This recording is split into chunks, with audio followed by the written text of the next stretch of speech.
you want to talk about a team that is put together the right way, that has a culture from the top down, that everybody is, swimming in the same direction. That's Oklahoma City. And they ask for the right amount of picks too when they go get when they trade. You know that they have swap rights with the Mavericks in 2 years.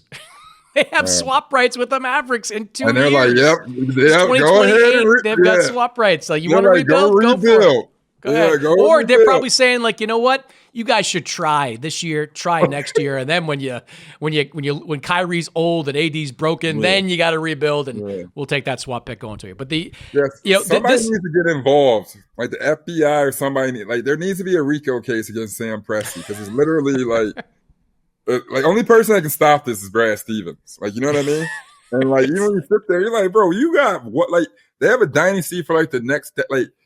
The only thing they need now is like the rest of the world cooperate and turn Oklahoma City into a big city. Like, you know what I mean? But they've got I'm out here now, and I watched the last couple of games where they just blew the doors off the Warriors and off the Lakers. That, like, of the 8 quarters that were played in those 2 days, like half of one was competitive. Then the rest of it was basically garbage time. Like, they crushed them. They are not off, Evan, to the best start for a champion. That mark goes to the the Warriors, who were in the 14-15 season started 24-0 or something like that. The Lou Walton Warriors. Yes, but they're there you go. They're 12-1 to start this year.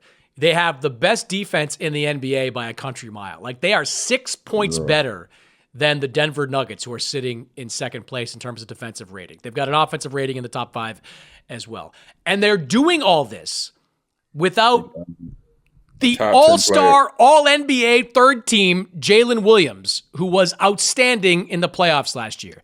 They're doing most of it without one of the best defensive guards in the league, and Lou Dort, who's been out for 7-8 games with an injury. They are the best defense in the world without the most physical defensive wing in the NBA and one of its best, and a guy that was second team all defense last year in Jalen Williams.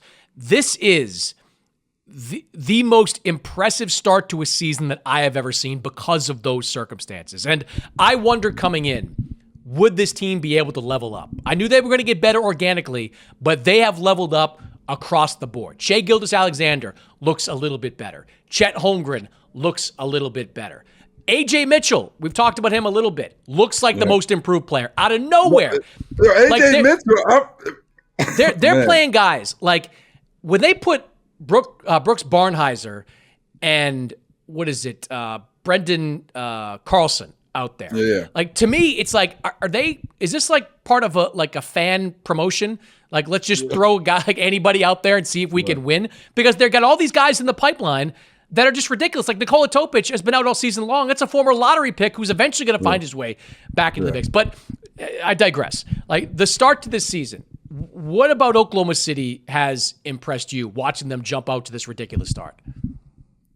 One thing that impresses me is just like, it's like what they say it twice so I know you mean it. Remember when they took that loss, I believe, to Denver, and they were kind of in the playoffs last year, and I believe that everybody's getting upset because SGA and Jalen were kind of like sitting down, like laughing it off and like kind of more arrogant about it. And then you read the article about SGA saying like, man, after we won that championship, I was kind of upset because I felt like we could have been more dominant. Mm-hmm. And like, usually you hear those words and like, get the hell out of here. Now I'm just like seeing like, wait, pause. How far can this go? Like, how good are they really? Like it's one thing to say like, are these, contenders or pretenders, but they look like they're geared up to run off 3 straight. Their team is locked in. They all get along with each other. We talk about a third team all NBA, without Jalen, but it's like Jalen's a top 10 player. SGA just keeps getting better every single night.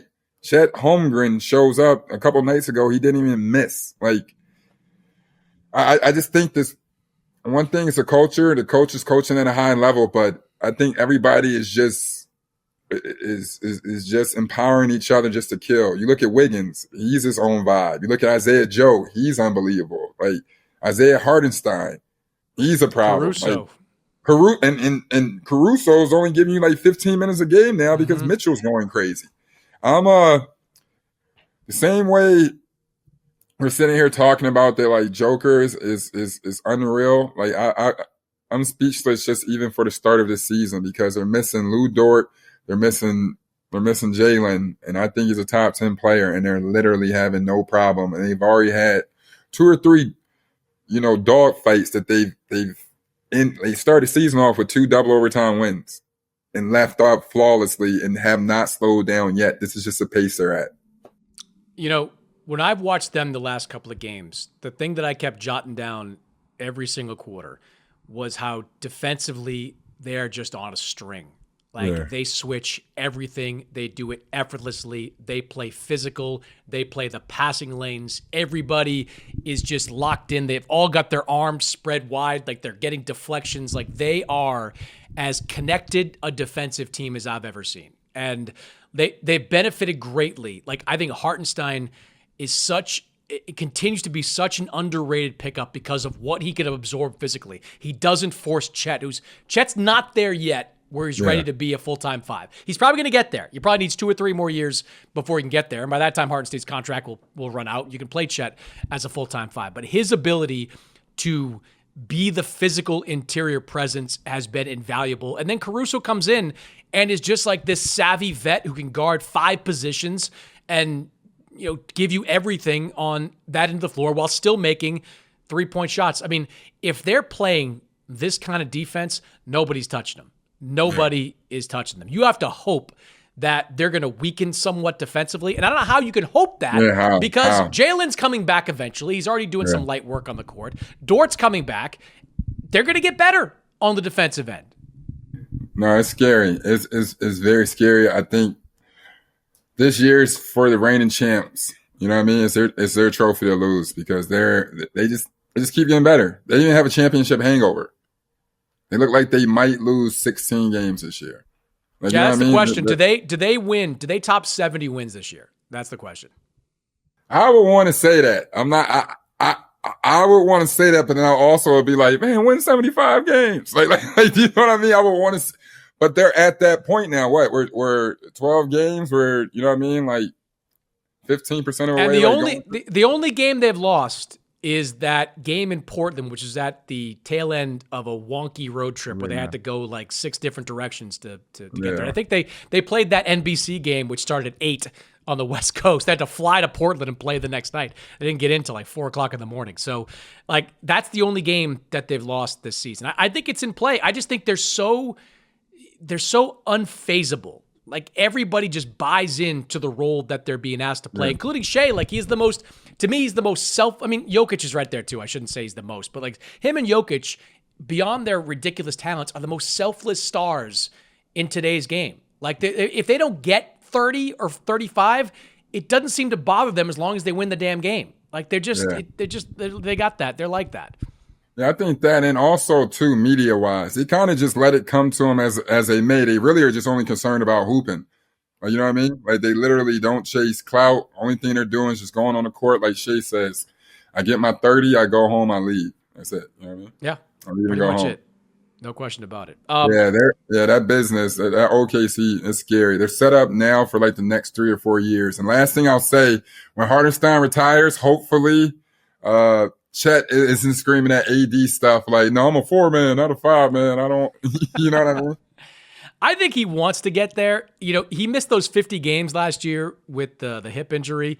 And that really cost him the ability to keep building that strength. He had a great summer, people around him have told me, and that's helped him get stronger. And I think he'll get to the point where he can play him all those minutes. But Hartenstein being there now is such a huge plus for them. Even if he's giving them 20-ish minutes per game, he's valuable there. He's a big human, man. He just knows to keep his hands up and move his feet. Like that's it. And realize that walling up is going to do wonders for you in the defense. And he's manning up the defense. And anytime he's hitting that little floater, he's making himself a lot of money. Yeah, and you don't have to let Chet, bang with Wembanyama, muscle up with Jokic, all the great bigs in the Western Conference. You avoid that physicality, but they just send guys in waves at you. I can't get over AJ Mitchell, being the guy that he is. They're going to have AJ Mitchell under contract for the next 8 years because of how they do deals. And he's only going to get better. every single year. It's really Like I remarkable. said, you got Wiggins, Isaiah Joe. You have like a lot of guys that get on that court, and you're like, Casey man, Wallace. Casey Wallace played Casey Luka Wallace. incredibly well on Wednesday night. Yeah, Casey Wallace always leads the game with 3 steals. I mean, they're elite. It's 48 minutes straight coming at you, and each quarter they're going to put together a string of stops and gain momentum like great championship teams do. Like, I'm just wondering if this frenzy is going to get to the level of the Warriors, like frenzy back in the day. I mean, they don't have the. When you say frenzy, do you mean like the? They're like the hoopla, just like the hoop. Nah, they don't have the Steph. Nah, I don't think so. I mean, they're led by a bunch of Canadians and and just a bunch of guys that are just hoopers. Look, they're just going to be great for a long time. And I think this year, I give them a good shot at 70 wins. I do. If I had to pick over-under on 69.5, I'm taking the over. I'm giving them 70 wins. That's right. I'm not mad at that.